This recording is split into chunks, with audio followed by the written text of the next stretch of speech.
Hey, everybody, and welcome to the Plot Armor Podcast. My name is Brett. I'm Candle. I've forgotten my name because I've been in this basement for too long. But but my wallet tells me my name is Eric. And welcome to the Plot Armor Podcast. Today, we're going to be talking about costumes. I like to wear clothes. I'm so excited for this. I'm really excited too. We're all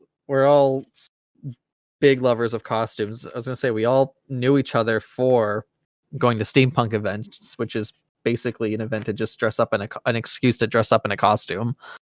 Yeah. So our roots are in this subject. So we went ahead and we talked about some ideas and concepts of costuming, and we have some photo references for costumings that we'll get to later. The link will be in the description of the episode, so you can click on that. It should bring you to an album full of all the costumes we talk about, and they will be in order as we talk about them. But first, we just want to talk about 12 things, 12 concepts that make a costume or go into costuming. So these are all good things to keep in mind when you're putting together your LARP costume. And the first one we have, and these are in no particular order, but the first one we have is genre.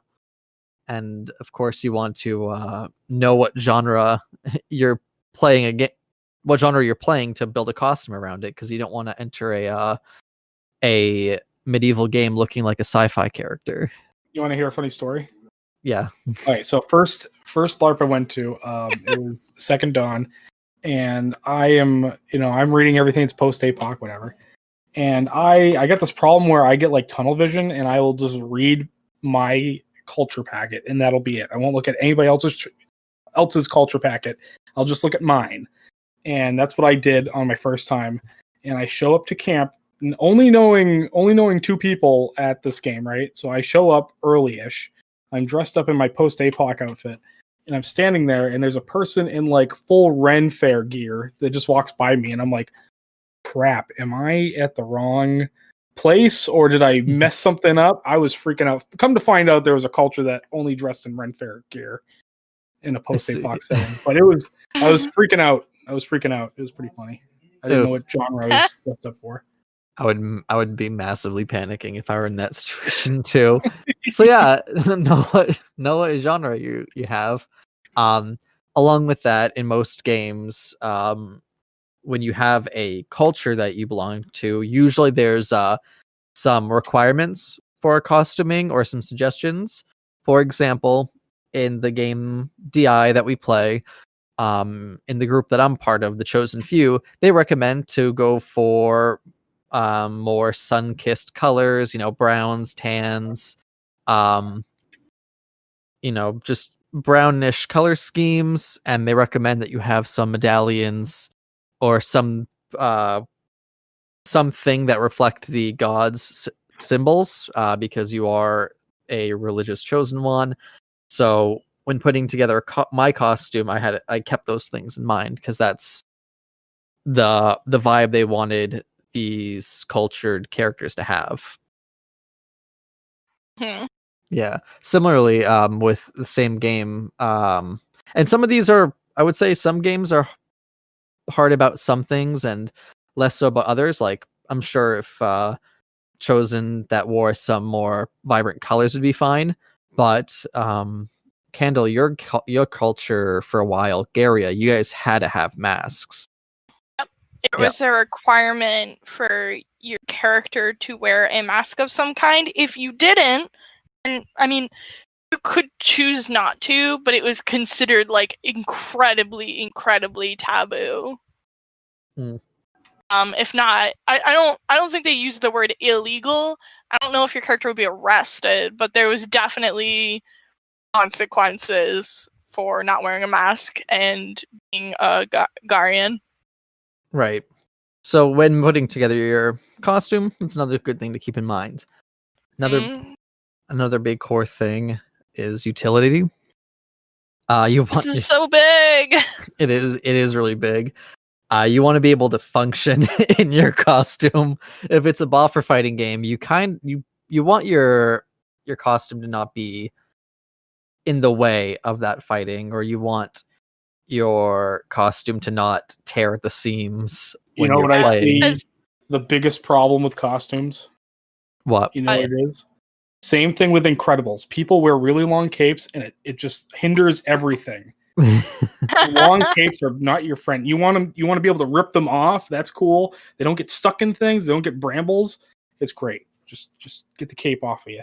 I'll talk about this later in when we get to our personal costumes. But the cloak I wore for Walker, that gets in the way so often when I have to be prone on the ground to getting up. I always step on the tail end of the coat trying to get up.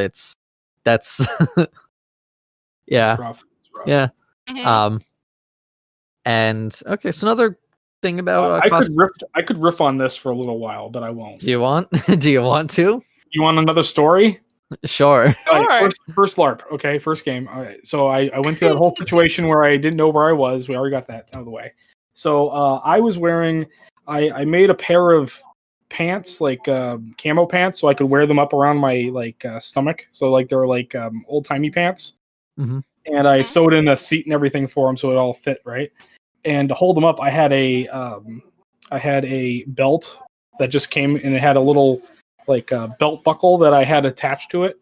And I didn't realize that if I ran around and moved too much, that the belt buckle will actually come undone. So they had the day that the weekend I was there, they were having a festival, right? And they had these zombie mutant monsters that were chained up that you could fight.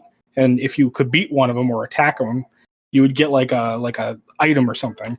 So I'm like, I want to hit it with my shovel. So I started fighting it. And as I'm doing this, I didn't realize that my belt buckle came undone. And then I went to jab and my pants fell off. Oh, So always make sure that your pants are buckled, kids. Oh no! Yeah. For sure. Yeah, keep things secured. Yeah, you don't want a costume malfunction. That's why after Never that, heard I of always that. wore suspenders. Oh, goodness. Yeah. Woo. I was gonna say, in some of my costumes, I'll still wear like Under Armour just in case, because a lot of my Walker pants just have like a little cloth thing to tie a knot in to try to secure them. You Gets only me have a worried loincloth. sometimes. Yeah. But but yeah, so utility. You want your clothes to stand up to the abuse you're gonna put them through at the LARP. And then so another big thing, representation of character. We're gonna go through this a little bit more later down the line, but your costume should reflect your character. When someone looks at your character, they should be able to, kind of get a gist of what they're about. We'll go into that later down the line. And another thing, colors. I had a friend that said that when he puts together a LARP costume, he tries to focus on 3 colors.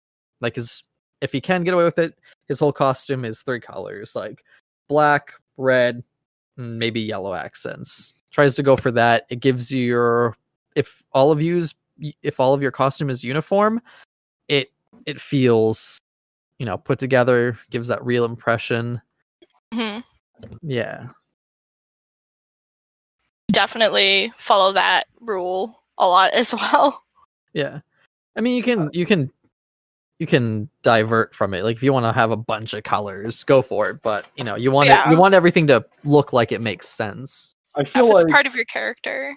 I feel like at LARP a lot of the time, like we're not living in these characters, right? So we don't have a ton of clothing that you would wear day to day. But I always feel like at LARP, it's always like a cartoon. You know what I mean? It's like Scooby-Doo. Everybody's wearing the same exact outfit. Yeah. Almost. You know what I mean? Yeah. Like it's kind of no, I get In that. some ways, yeah. Because it's like, oh, okay. Because you can recognize. I feel like you can always recognize somebody from far away just by like what they're wearing, right? Yeah. So like I can always recognize like certain players that we have right from just seeing their outline or a color that they're wearing. Like you can always tell who Calanth is on the field. Yeah. I could always tell where Danny Wonder was because you have that bright orange he did sweater until he vest. disappeared. Good job. Yeah. That was your decision, not mine. Another big thing, accessories. Accessories are cool. I'm a big fan.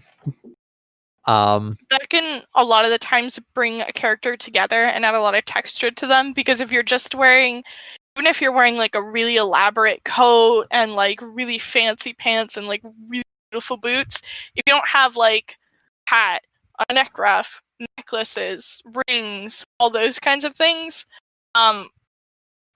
it brings a character to life to have accessories like that. Mm. What's your favorite accessories right now? Bam. Like my characters? Both of you right now on the spot. Probably belts. Belts. I've seen somebody take a hard hit on the ground because they were wearing too many belts. They kind of like same situation I was. Do they have the anime protagonist thing of they had belts? Too many. It was a steampunk LARP. Too many belts, and he didn't realize that while he was running, they were moving down his body, and then finally they fell down right around his legs when he went to run, and he hit his head right up on a log. Ooh. Oh no! Yeah, so always remember suspenders. Utility. Rule 3, utility. I felt wicked bad because I was like, oh my, because it happened so quick, but like all of the belts right on the, oh man, it was rough. Oh man. Oh. I want to say one of my favorite accessories, and not all accessories have to be worn on your person. One of my favorites was a flask I had for Hex that was pretty cool. It had a cool little owl design on it, and it was one of the flasks with a back door kind of compartment for like, I don't know, I would put like money and fake cigarettes in there. But I feel like cool. Yeah, it was a cool accessory. Some invisible when I brought it out and whatnot, but yeah. Another thing when you're putting together a costume, the type of costume, the movement. Do you want your costume to be very flowy? Is it tight, baggy, really slim cut? Things to keep in mind. There's no wrong or right answer. Mm-hmm. Do you guys like what costume do you have that do you like because of it being flowy or baggy? Because I know when I was playing, when I was doing NPCing for Steampunk LARP, I had a character that had really baggy clothing, and it was awesome because it was just like really, it breathed a lot better. You know what I mean? Yeah. And it just like, it felt really nice. And then I would go to a different character that was like really tight clothing and like, tight jacket, and like it was just a nightmare. I just, Yeah, that's a nice bit about playing a chosen character is all those baggy monk robe-y That's why Cappy has baggy pants, because it's just so much cooler. Yeah. Definitely, that's one of the things I love wearing Shiver. Shiver is a lot of like hanging rag kind of stuff and like loose fitting robe type of things, and she's so comfortable to wear. But I mean tight clothing can be pretty cool too. Tight clothing's nice because I never feel afraid when I fall down or that I get up or anything. I'm never afraid it's gonna catch on stuff. Never afraid it's gonna like bunch uncomfortably if it's tight. One of the worst things ever was wearing realization that I love are they called like the Zentai suits? Yep. Love those. It was horrible. I was like, oh, I'm going to be so uncomfortable. And there's nothing more freeing than wearing a full-bodied outfit that is completely attached to your entire frame, and you can just move any way you want. I'll be honest, though, you need to have a lot of what's the word, bravery to wear one of those, because I had to put one on, and God, it looked rough. Yeah, they show everything. Yeah. It was everybody's like, uncomfortable. Eric, why is your ass concaved? I'm like, leave me alone. Oh no! I'm a skeleton, leave me alone. So mean. Okay. Movement, flowy, tight, baggy. Next one. Yeah.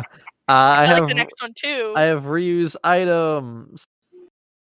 This is super big. It's I don't have a single character that doesn't share a costume piece with another character. Yeah. There's a lot of like general items that you can have that you can always like bags, for instance, right? Like you can always have like that standard bag that you can use for a lot of different characters that fit a lot of different genres. That's kind of why I love brown leather items. Yeah. Because brown leather is just one of those things that you can give to any character with any color scheme, and it works. Because brown's just kind of like this generic looking thing. If it's like a black or a colored leather, it can clash. But I've got a bunch of steampunk things that back in the day, like pouches and whatnot, that are this brown leather that I can throw on most characters and just reuse them, so I don't have to go out and buy a new or make a new like little item pouch or something for each individual character. Yeah. It's reuse items. Super good. The another good thing though too is if you're staffing a lot, like if that's a thing you like to do, I usually like to bring my own gear when I'm staffing things, just because I don't want to get it like all like meshed up with stuff. And like the more general things you can bring, like I said, like bags or like white shirts, it's like great. It's like a really good way to like base off of a character, right? Like I'll wear a white shirt and then something over it. I don't have to worry about that because it's a nice white button-down shirt. Everybody's got a nice white button-down shirt, Yeah. You don't have to make that. You just buy one of those. Yeah, but yeah. Next we have is cleanability. Super important. I am so bad. I never take this into consideration, and I always end up regretting it so deeply later. You get like some type of weird fabric. Oh, that's the biggest issue, is getting like strange fabrics, and it's always the ones. For me, it's like the shiver stuff where you have like the huge chunky wide knits.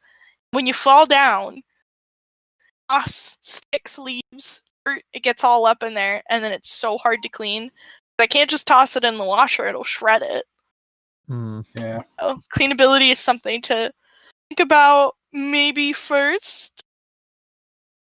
Definitely something to consider. I had I think Eric, you told me, you and a friend of the podcast told me that when making LARP like costuming, that fabric that's used for curtains is really great, because not only is it rugged, but it can usually stand up to the a good washing machine. You do need to be careful though, because a lot of that is sprayed with a like a fire retardant. So you gotta make sure that it doesn't have any chemicals on there, because if you're wearing something made out of like curtains or whatever and you sweat, you're opening your pores to that chemical. So you gotta be careful for that. So watch out for that. That's a pro tip right there. Pro tip: don't die. Eric Worthen pro tip. But if I use anything that like a couple of my capes are curtains, that's like a wicked outside layer. You know what I mean? So I'm that's like really far away from my skin, so I'm not like super worried about that. But just a big heads up: if you're using fabric that is like a curtain or like a upholstery, just make sure that it's not covered in like the fire retardant stuff. Huh. Good to know. Another one that you put here, Eric, packability. Yeah, so I totally didn't even think about this one either, but this is a great thing to keep in mind. From one who's done this many times, I have gotten to the point where I have too many costumes, and they go everywhere. And I have multiple boxes now of costumes. And the good thing about it is, though, I can easily pack them and fold them, like clothing, and put them away.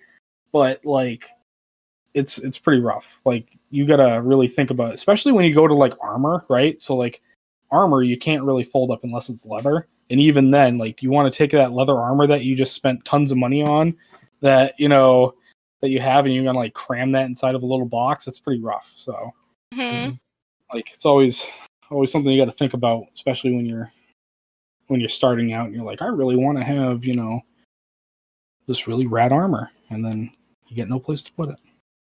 Oh, yep, it can be I can feel that. definitely ran into an issue with packing. Probably my first 2 LARP games. Overpack the first 2 games of any new LARP that I'm in because I'm so unsure. Like, am I gonna want this thing? Am I not gonna want this thing? I end up using half the app that I bring a lot of the time. Yep.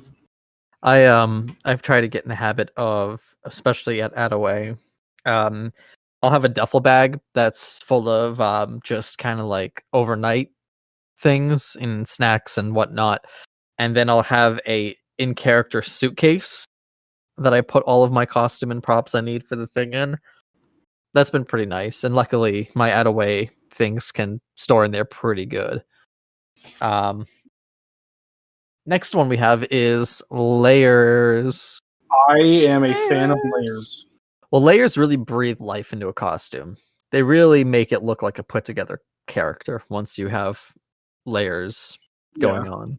Well, I'm thinking about like, in the morning it's cold, so you're gonna want extra layers, your coat, whatever. Midday, after you get into a couple of fights, take off like a jacket, whatever, and then nighttime, throw another jacket on. You know what I mean? Yeah. Like that's why Cappy is like covered in layers. It's got too many layers. He's just layers. He's like a onion. Layers are so important to have, especially when you're considering like once you start LARPing in the late fall or the early springtime. It's such a weird thing because I feel like I've never been to a LARP where the weather was perfect the entire time. It's always rain has happened, gets real cold at night, or it's way hot during the day. So best part about layers is that you can pretty much prepared because you can always take things off, you can always put things on. But if you didn't bring enough stuff, out of luck. If all the stuff you brought is like really heavy, like you didn't consider a light thing to wear underneath, now you're uncomfortable and you're sweaty. Now, and if you don't bring enough warm stuff for the later seasons at night, it's pretty brutal. Yeah. I will not make that mistake again. The first Attaway game? Yeah. Ooh.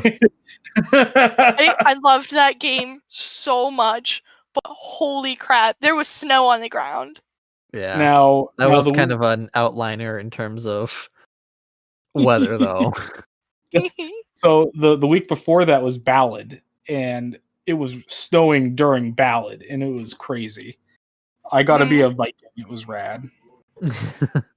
And I just walked around and stared at people. I was wearing like skins, and I had my little tiny Viking helmet on. Yeah. And I was just wandering the snowstorm looking for people to fight, and people were hiding behind trees.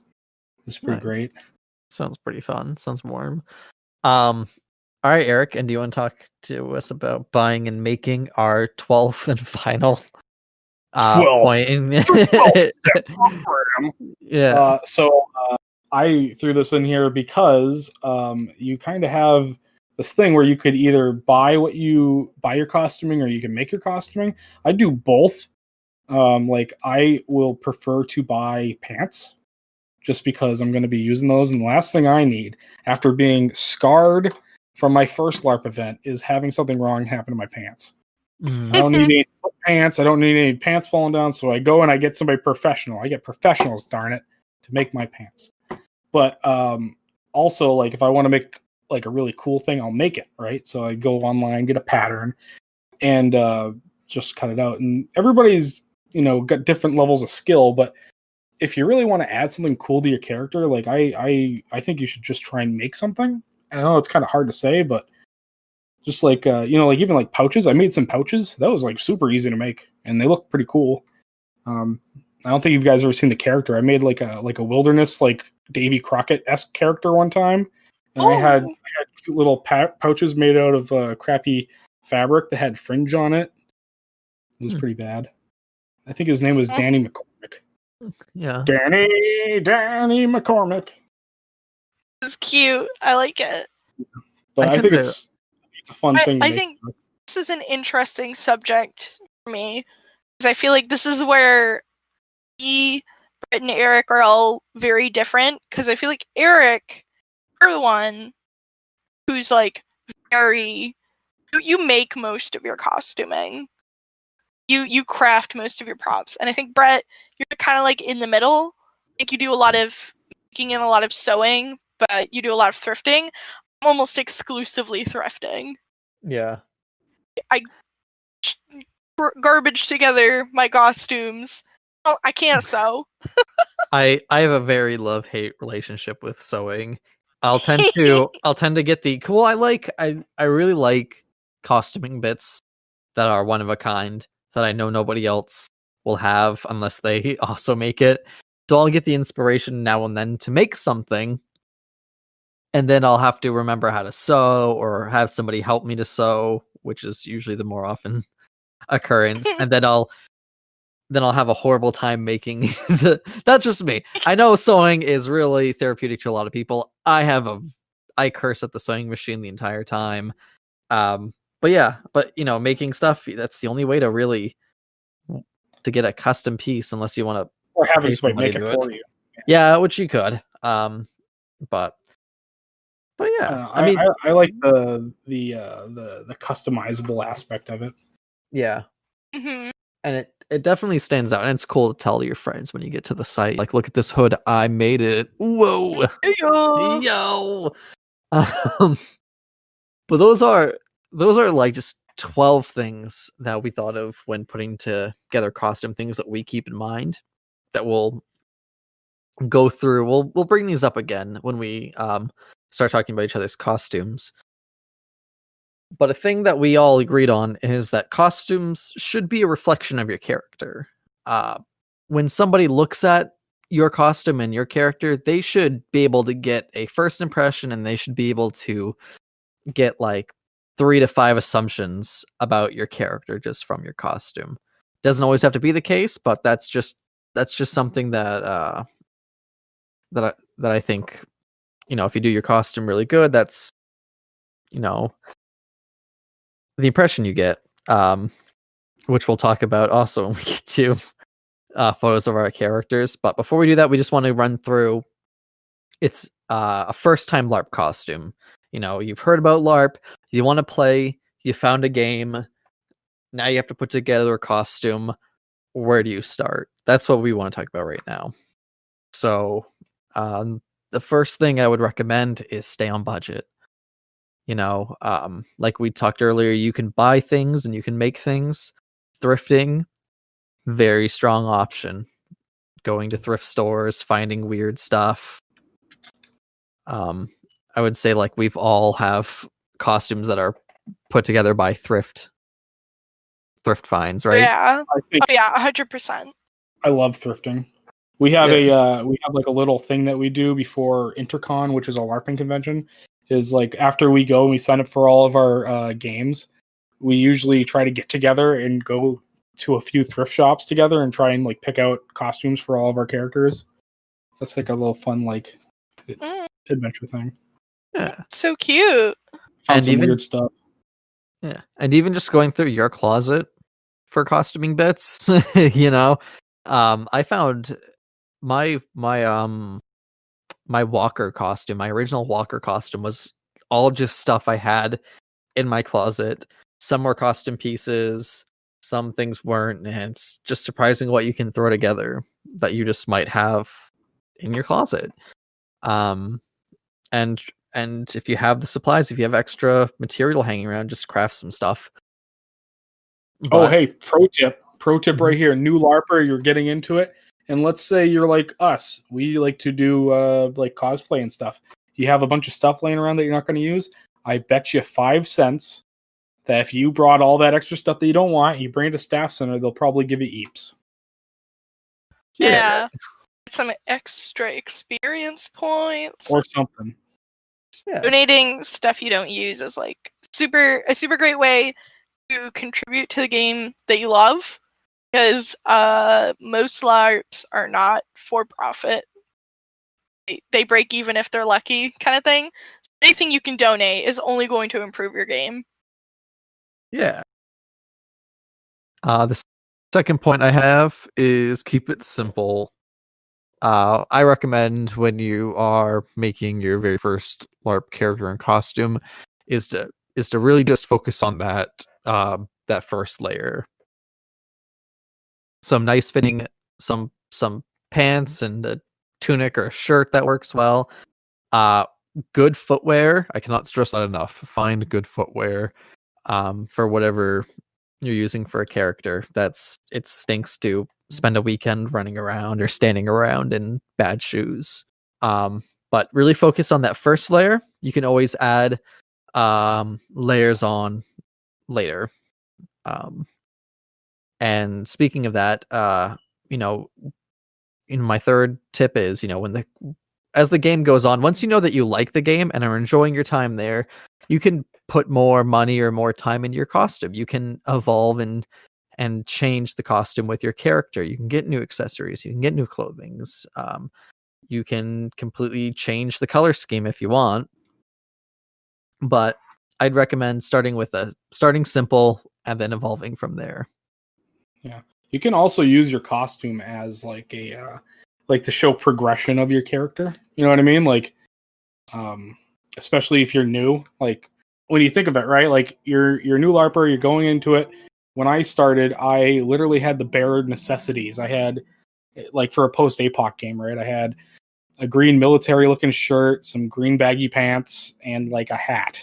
And then by the end of it, I was able to show, like, not like, I don't want to say seniority, but I was able to show how far the character has came by adding all those extra gear points and like little doodads and stuff like that. Like almost like every event, I would add something new just to show, just like to show all the different layers and like how my character is progressing through, the story almost.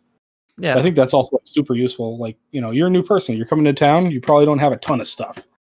When Cappy started, he didn't have a lot of stuff. He had a giant neck ruff and a couple of shirts and some shiny armor.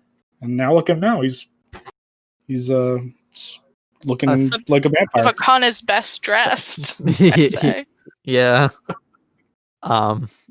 Yep. Totally recommend that. And so I think now's a good time to jump into some costumes that we have for our LARP characters. We'll have the link in the description, and we'll try to I'll have them in order as we're talking about them. So who wants to start? Do you want to start with our very first LARP costumes? Our first characters? Sure. Yeah. Let's do it. All right. I'll say, my first LARP costume was at Attaway, which we've talked about quite a bit here in the podcast. I was playing Varia Mogakov. She was a tinker. So one of the things that I wanted to keep in mind was I wanted to make sure that my clothes were like fairly utilitarian. Kind of more like, I didn't want like long flowy sleeves or like things that are going to get caught in machines. I want to make sure that I've got some like I have like a utility belt. She has an apron that's covered in like oil stains and stuff like that. And like something like that, I feel like the apron really tied the whole costume together. Like without the apron, I look at the costume, it looks very plain. She looks very like she could be a background character. Sometimes just adding one piece like really brings a character all the way around.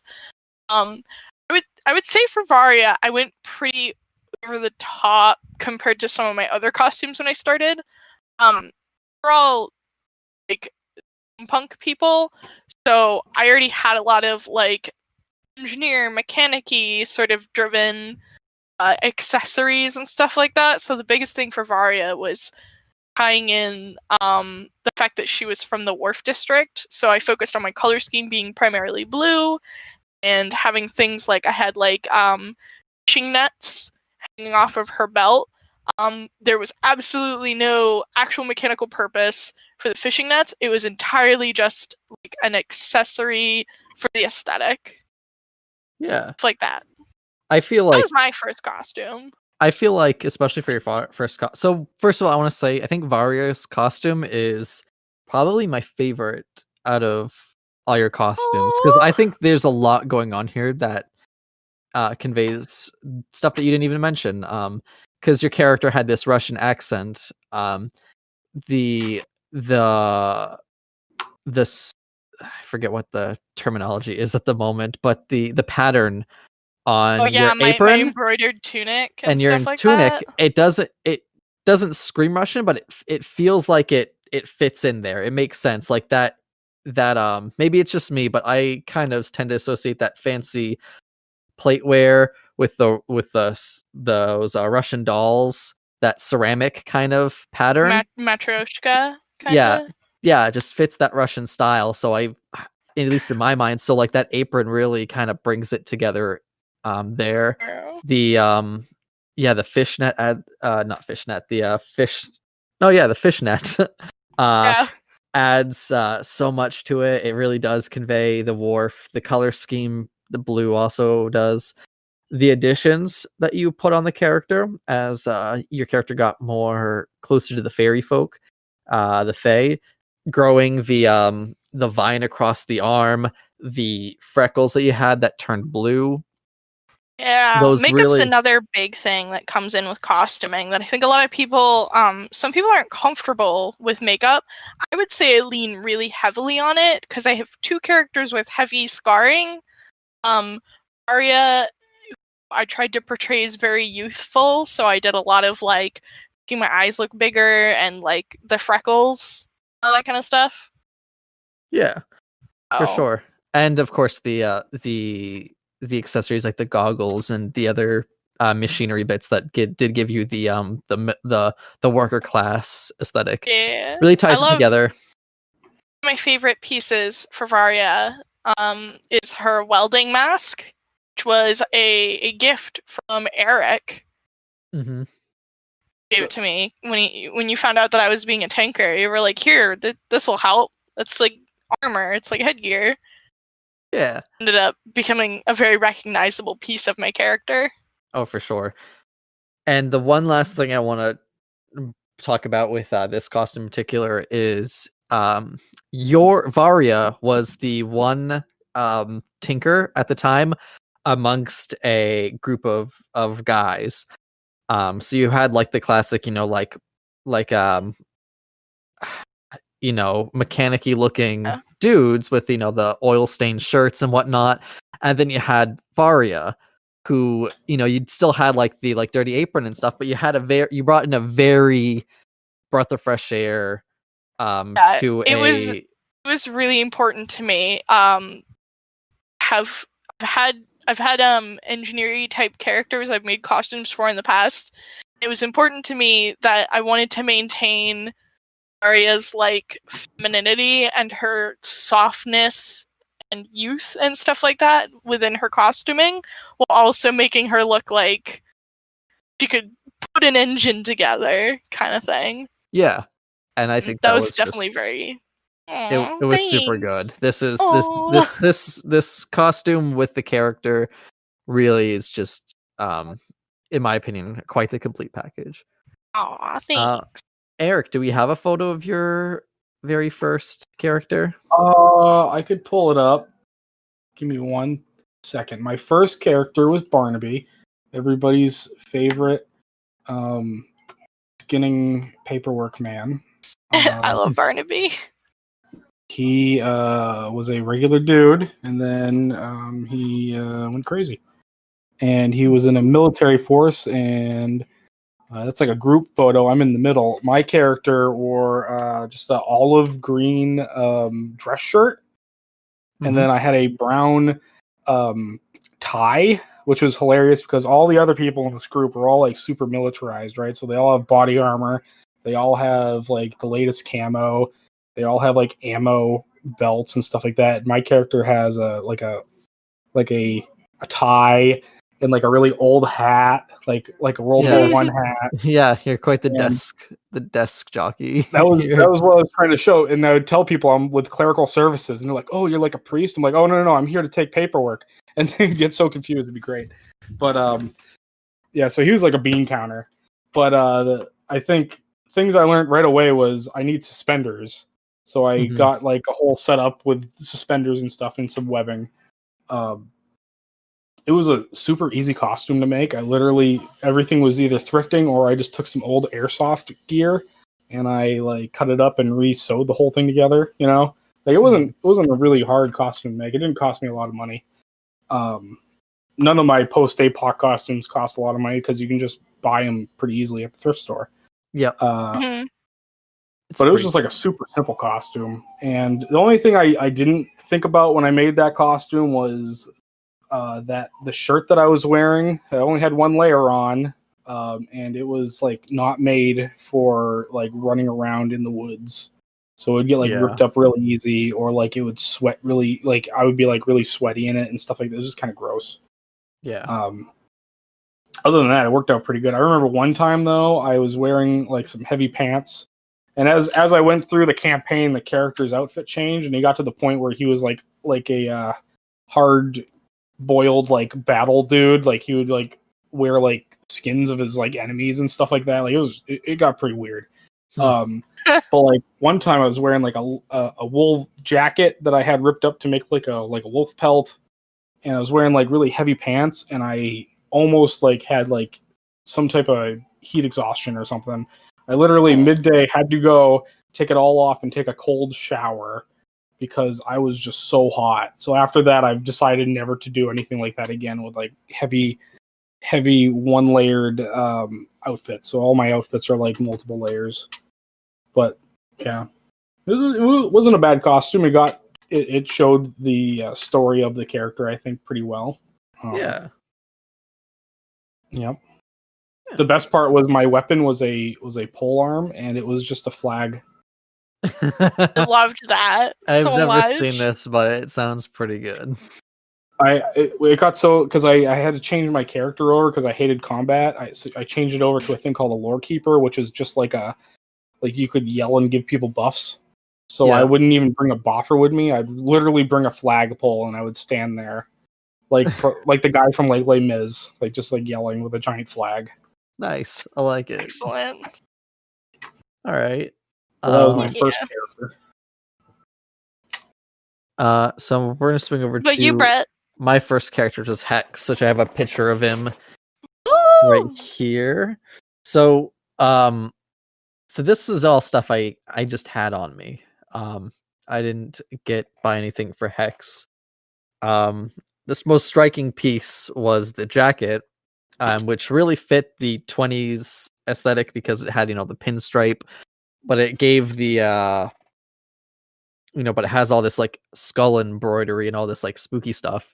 I'm pretty sure when I was making my character, I built my character around this jacket because I knew I had it. And there was a power in the game that I really liked, the Wither power, and I'm like, this all makes sense. So I put this together. I came up with a black, gray, and green, like a dark green color scheme. That's what I went for. And this was just my starting out costume. I think I had a vest under it. The fighting at Adaway wasn't too brutal, so I was able to wear all this like nice suit-like attire without too much worry of tearing it, and wasn't too burdensome.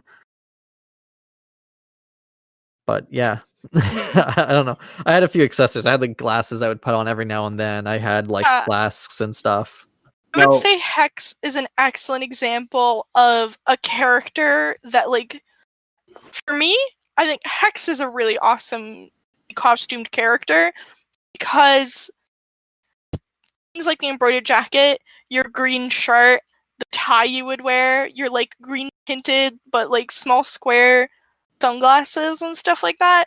There were a lot of subtle things, subtle details in Hex's costume, I think, really made him in a lot of ways. So Hex looked really intimidating, even though the costume was relatively simple. Like, you didn't have like skins and blood and like crazy spikes coming off of him. Yeah, there was the costume does have like an air of like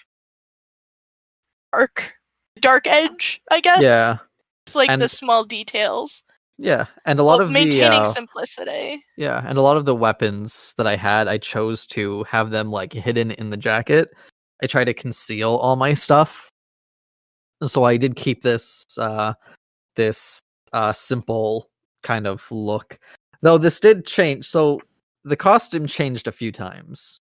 And I don't know if I have photos. If I do, I'll have them in the link. But I had a makeup change where I had this black goopy scarring down the eyes, and then I also had a tattered jacket for a low point in the character's time of like sadness and aggression, mixed with the new power I got in the game that was acid, that kind of reflected why everything was tattered and whatnot. And then the ending costume I had for the character for the big battle game, I had that vest and the helmet with EL wire, Yeah. which was quite a bit of costuming. That was some kit so bash cool. stuff. That was once again a mask and a vest I had from Airsoft that I wanted to reuse. I did buy green EL wire and a this light thingy for the chest, like one of those Iron Man things, to because power armor in the game has to be represented in some way. And it was the last event, so I was like, I really want to make a very power army looking power armor set to go with it, and it glowed, and I think it had a great effect. I think people are really into it.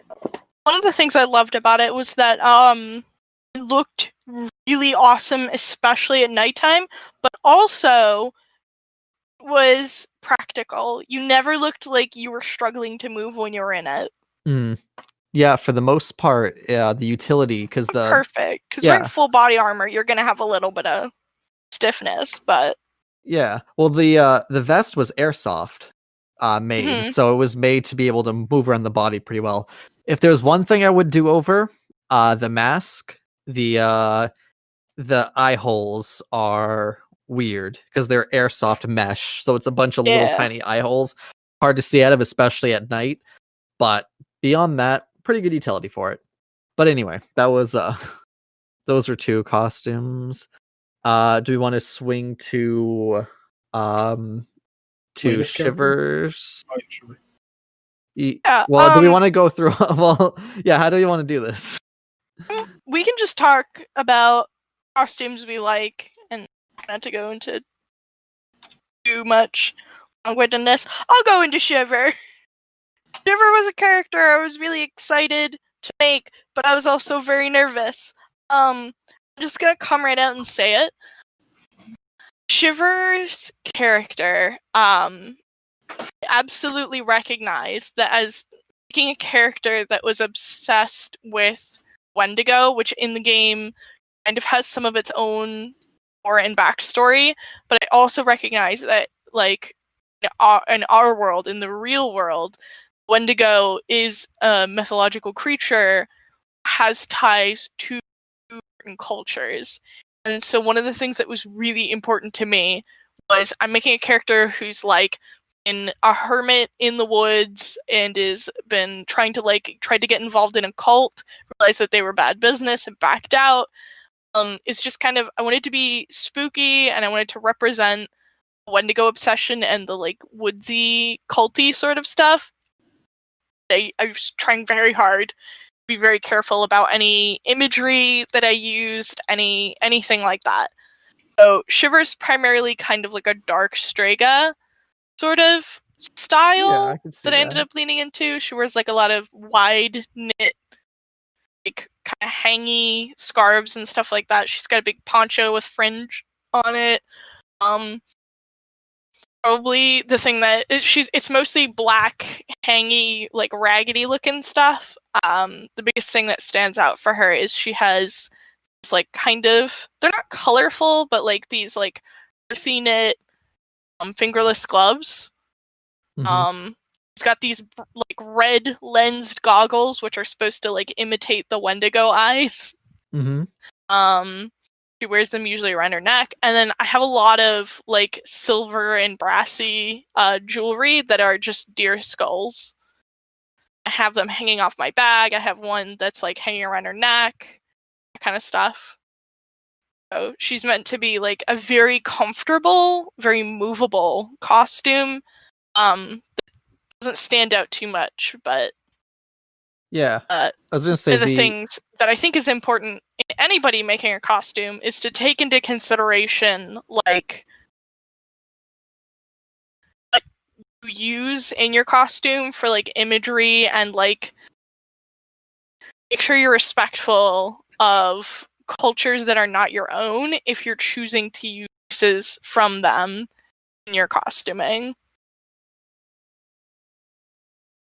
I'd say one of the points you really nailed with Shiver is the silhouette. All of the flowy raggy layers of black cloth look really good.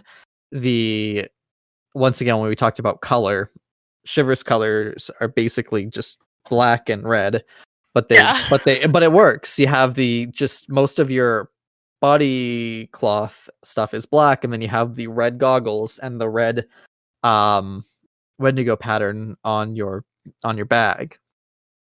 I think those work really well with the costume. Yeah.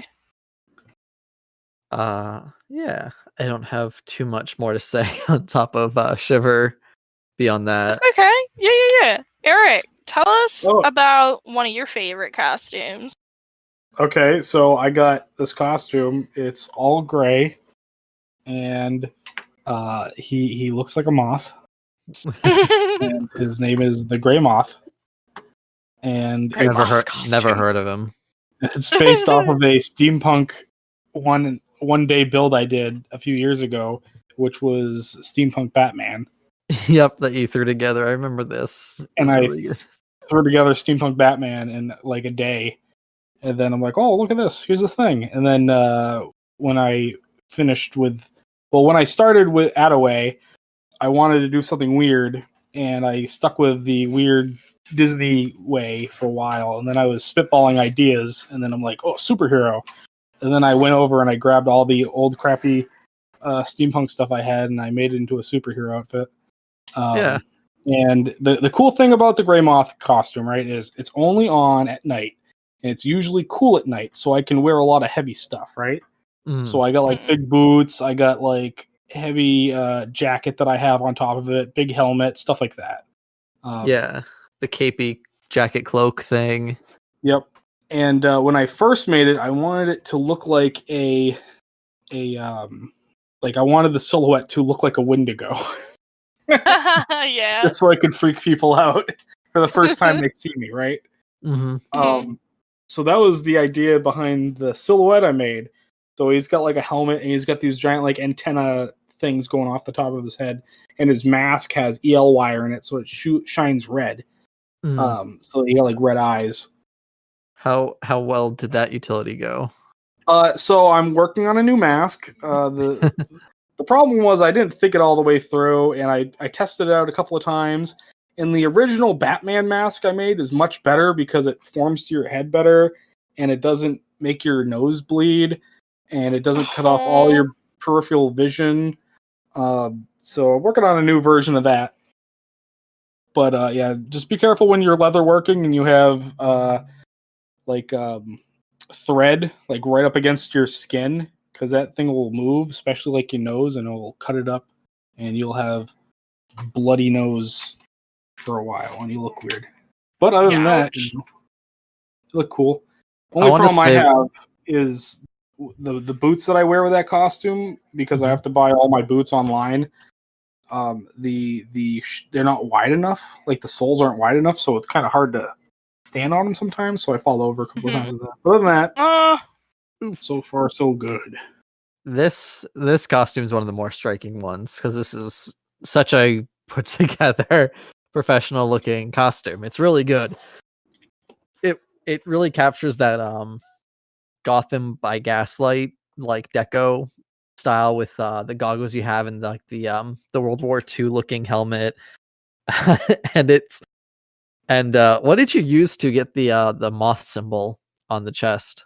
Oh, I used just like some fabric paint.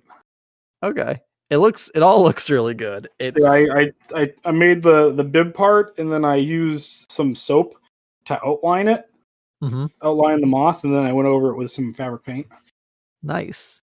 It doesn't have it on our photos, but you have lots of slots for like potion-y things, don't you? Oh yeah, because Yeah, you have like pouches and all kinds of stuff. Yeah, I bought that from like some weird. This is the other problem with buying stuff, right? So I went online and I couldn't find a place that sold like the perfect gear boxes or like pouches. So I found this like online Army Navy store, and I made the decision, which I don't know if it was a good one, but I bought all my stuff through them, and now I get really weird adverts in the mail talking about getting ready for like the end times and stuff. So that's a thing to look out for. This is such a Eric Worthen problem. Jet. That's so your life. But oh man, the gray moth is so good, especially at night when you are enveloped in the shadow, and just such a good costume. My favorite thing is all the props that I get to play with too. But I know we want to talk about that on a different thing, but yeah, it's pretty fun. Yeah, have a good time. And like a lot of the stuff, it didn't cost me like too much. Like the armory stuff was like things I found at like a Home Depot, and like black and gray is pretty easy to find sitting around places, so it wasn't too bad. Right. Okay. I'm gonna jump over to Walker costume things. Yes. Now I've got two photos here. One of them is the costume I started with, and continued to play until now. I have a new costume for when the game picks up, and I'm gonna see how it works out, because I'll just jump in. So here's Walker's original costume. This is all stuff I had on hand that I was able to throw together, which works. I feel like this really works as a chosen costume. Once again, fighty monk looking things, browns, sun-kissed colors. It worked pretty good. It could change fairly well depending on the weather. Once it got to the really cold fall, even with the brown jacket and a white undershirt, it really didn't stand up to the cold too well though. But yeah, it was all right. I had a few accessories. I had a little like a skinning knife, or like just like a camping kind of knife, and a potion bottle because my character technically knew alchemy. And then I would also walk around with a backpack, just this brown canvas backpack that had a bedroll on it, because my character was supposed to be like a wandering chosen. And it worked all right. You guys thought it was an okay costume. Yeah. I liked Walker's costume a lot. I felt like Walker came in and it was very obvious that Walker was a chosen. Your costume looked comfortable. It portrays Walker's personality really well, because you're definitely going for more of like kind of a peaceful kind of character. You had a lot of like really light colors, even for chosen, because I know when it's like sun-kissed tones, it could like we've got Lorelei. I feel like Lorelei wears a lot more color than Walker does. I feel like Walker is a lot of like creams and tans and beige and like dull golds and all that kind of stuff. So for sure, some like earthy browns too. So I feel like Walker's character is pretty awesome. Also, I love Walker's cowl hood thing. Brett here made one for Dr. Comp here, and I'm so hyped to wear it. Those are pretty nice. I'm gonna take a second to recommend anybody. If anybody wants to try their hand at making a hood, look up Viking hood designs. They're literally two squares in a long rectangle. Very easy to make. Even me, who hates sewing, can whip them out. So they're pretty cool.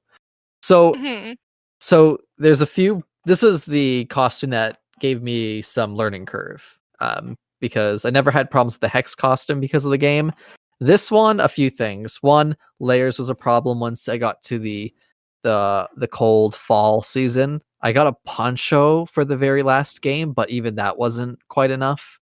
The like I said, I kept tripping myself over the roby outer layer. My foot would always catch the end of that when I was trying to get up off of the ground. Kind of a problem. The brown tunic underneath my base layer, that was just kind of scratchy around some edges. But there are things that I did like. I liked how baggy the clothing was. It flowed really great, which is good because I kind of run around and use a polearm and try to do dumb monk things. So for a very breathable costume, that part's just really good. Yeah. But when I was thinking about changing it, because now we're in the end game of DI, I wanted to have a character change or a costume change that reflected the character. So now, in this next photo, I have a bit of that change. So I made a white. I wanted to go for more light colors because I had darker colors when I entered the game, and now as my character is finding himself a little bit better, I kind of want to reflect a positive change. The walker he wants to be. So I have the white hood. I've got lighter cream colors going on. I made the hood bigger because I just First one was a little. It was a little tight. This one's also lined with a nice this nice hoodie fabric, like the kind of inner hoodie fabric you can find in modern things. That will keep me warm during the night, so might not wear it as much during the daytime, but it definitely is warmer. The outer layer now, or my not outer layer, the inner layer, that brownie shirt thingy works pretty good. I don't know if I'll keep the belt that I have in this photo for it. But I also have these very I forget what they are for pants. I think they're called harem pants. They're very where they're like comfy. Breathable. Yeah, they're very big, breathable. Kind of remind me of like samurai kind of like pants. They're really good. So I'm excited about those. Too. Yeah. I do lose some of the striking layers from the character, I think, with this new costume. I don't have the brown overcoat that paints a very strong silhouette. But I don't know. I'm still experimenting with it. And I think it still stands out, and it definitely reflecting growth in a character is like so important a lot of the times. So if you gotta make a little sacrifice, first costume looked good. Your new costume also looks good. Yep. And when I went to take this photo, I also grabbed some other brown cloaky things just to try them out. This is what I'd recommend to people: just throw things at the fan. Or throw things at the wall and see what sticks, because I found a few things that might work into this costume that I didn't think I would use, but they look really good with it. So, experimentation. Yeah. So that's Walker. Can I talk a little bit about Doc?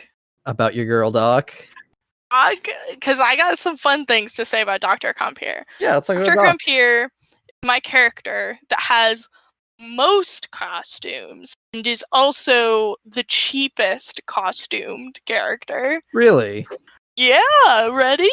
So, one thing that's really important to take into consideration with costumes is something that Eric brought up earlier, abuse. Your costume, you're gonna hit the ground, you're gonna run into stuff, you're gonna be sweaty, you're gonna be cold, you're gonna get wet, you're gonna be in the sun.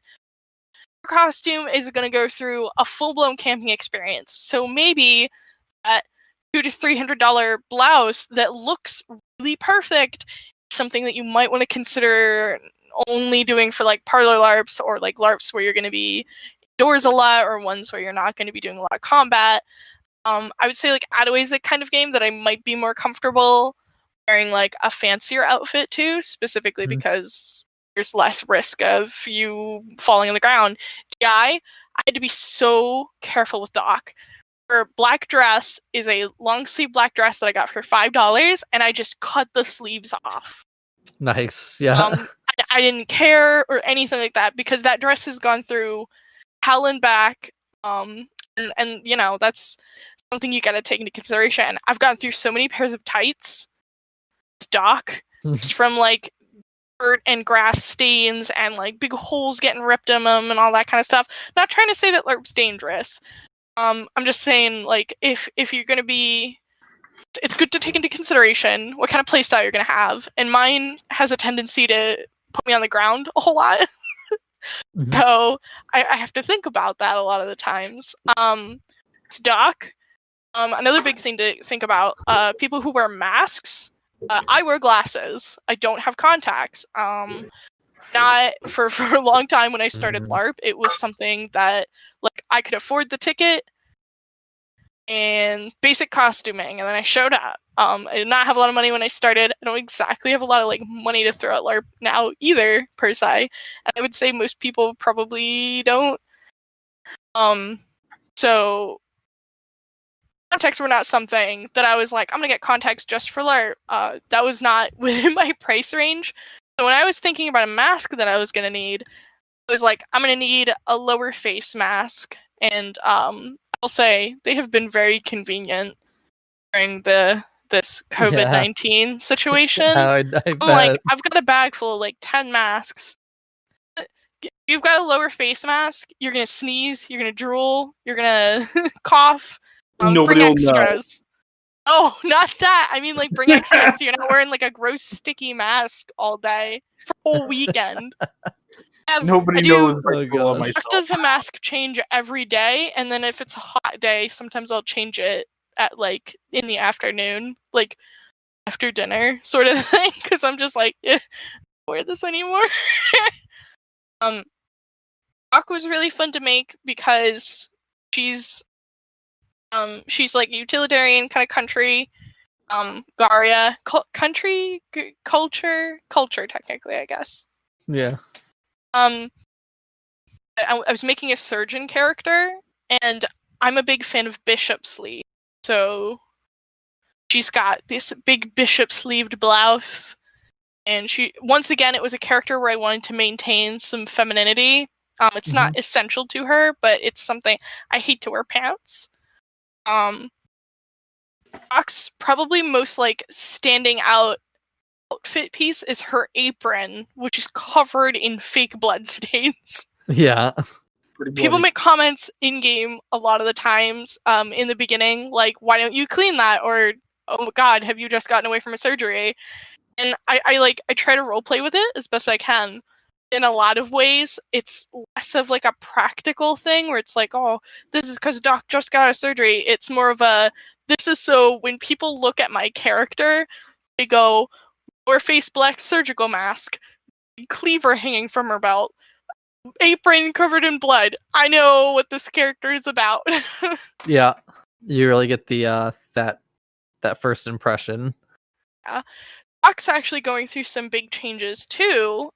She used to be one of the big healer support characters in the game, and now she's leaning more into like smithy kind of stuff. She's spending a lot more time at the forge.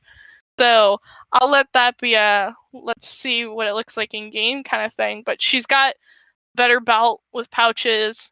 I have gloves now. Nice. So yeah, it's very exciting. So I like, once again, color scheme. You have the black color scheme, and you have this olive green, and then a bit of like, brown and whites, but black and dark olive green. Simple color scheme works really well. Like, it really looks like a very well put together costume. Doc's got a really solid costume. Yeah. Doc's pretty good. I'd say I'm comfortable where Doc is. So Doc has I have a winter sweater, a winter cloak, winter boots that are specifically for Doc during the fall. And then Doc also has I have like a short sleeve dress thing and like a belt and all that kind of stuff for when it's like real hot.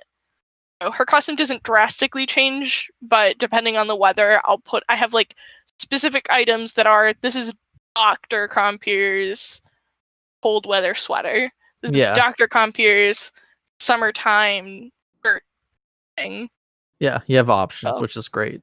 Most of it I got through thrifting, so her total cost for her costuming, besides the blouse, is like under $50 probably. Ideal goals. One thing I like about Doctor 2 is you have a bunch of slashing marks around your face. And you have some that come down the neck and like peek out of the mask. So at a far distance, you don't see those, but once you get close enough to see those character like small details, you can start to see on one side of on your face and neck scars poking through, which is pretty cool. I was excited. It was very striking when Doc first took the mask off. Mm-hmm. For a lot of characters, it probably would have been like a bigger deal Steel Core if Steel Core wasn't like dead. Yeah. Happened. It would have been more like your face kind of thing. Yeah. But that wasn't the concern at the time.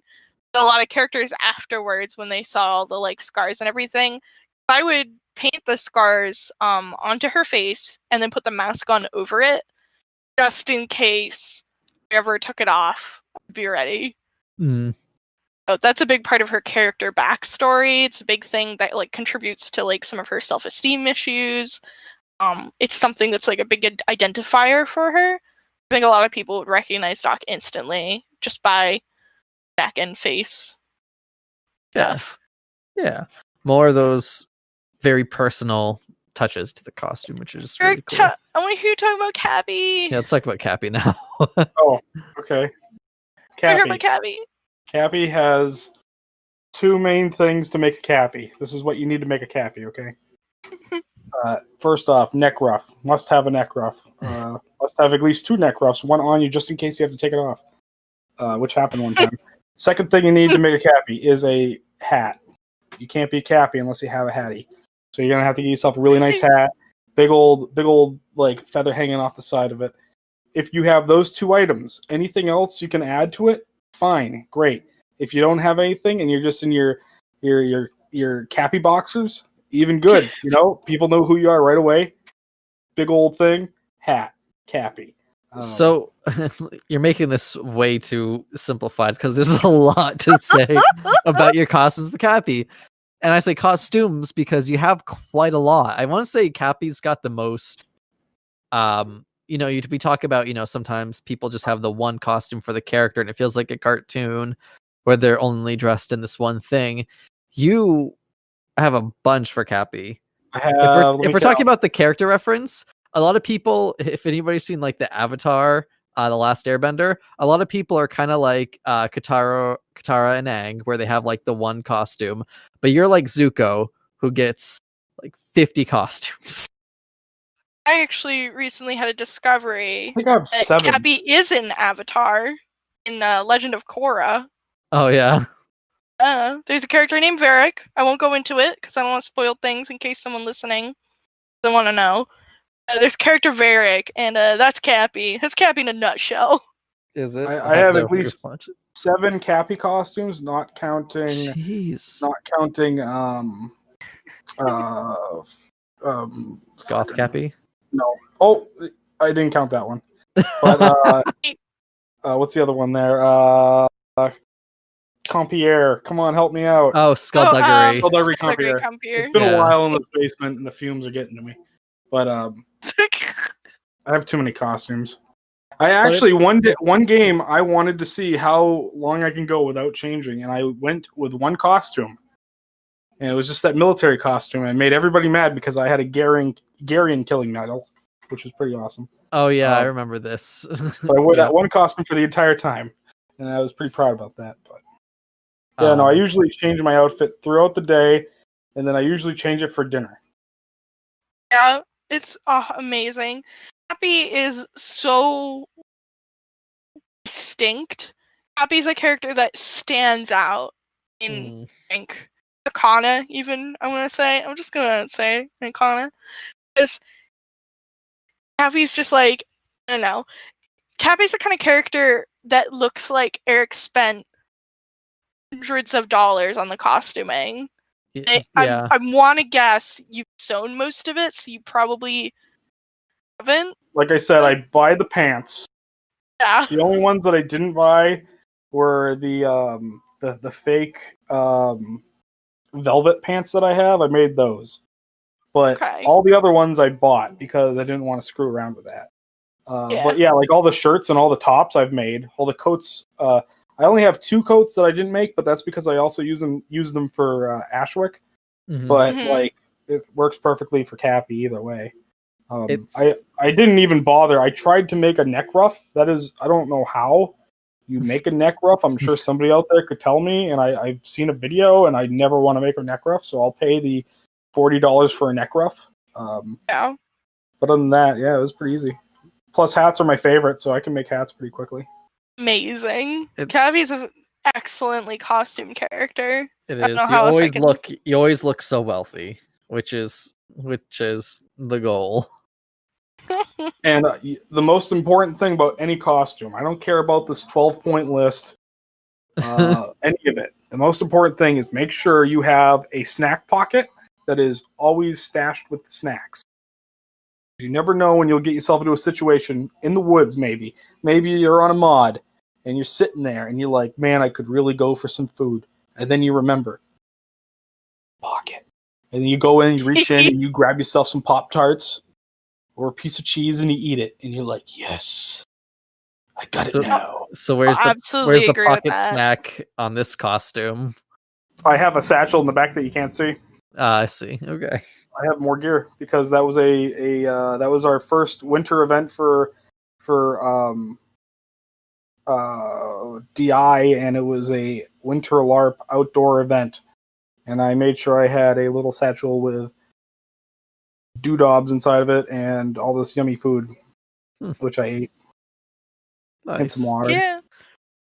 Yeah, Cappy's. You got so many good costumes for Cappy. Really well costumed character. But the problem is, right, like when I bring that to a game, packability is just a bad time because I also have my house that I have to bring, which is a giant tent, along with all the other things. It's a production. Oh yeah. Oh, for sure. I can see that. Any concluding thoughts, statements? Costuming's really cool, and there's a lot to go into it, and we'll probably talk about it in the future some more because I love costuming, and I'd like to talk about it more often and go in depth with some decisions. I'm down with that. I think we could do an updated episode, or we could talk more about it for sure. Talk about props. We're gonna be posting a lot more regular episodes at some point. Some short, some real long, like this one. Yep, we're hoping to put out episodes every week. I know we've promised that in the past, but it's really hard. I need structure in my life. Yeah. We're doing it because Eric's going to fall apart if we don't make a routine. Yeah.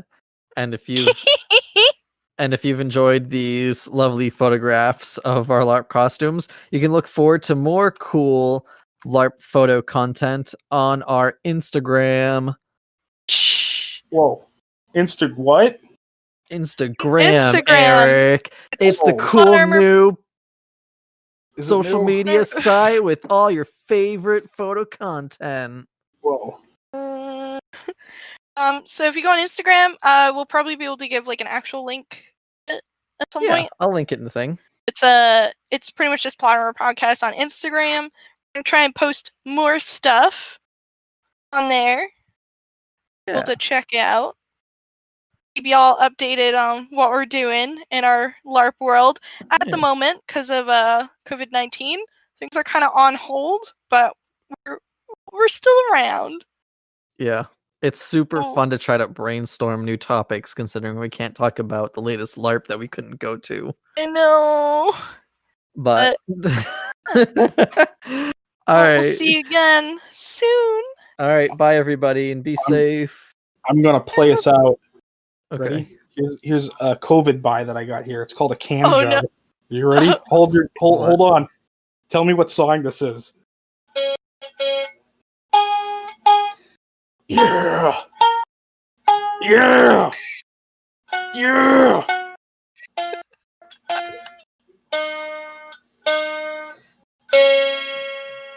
Yeah, what song You was that? right. Free bird. Bye, everybody. All right.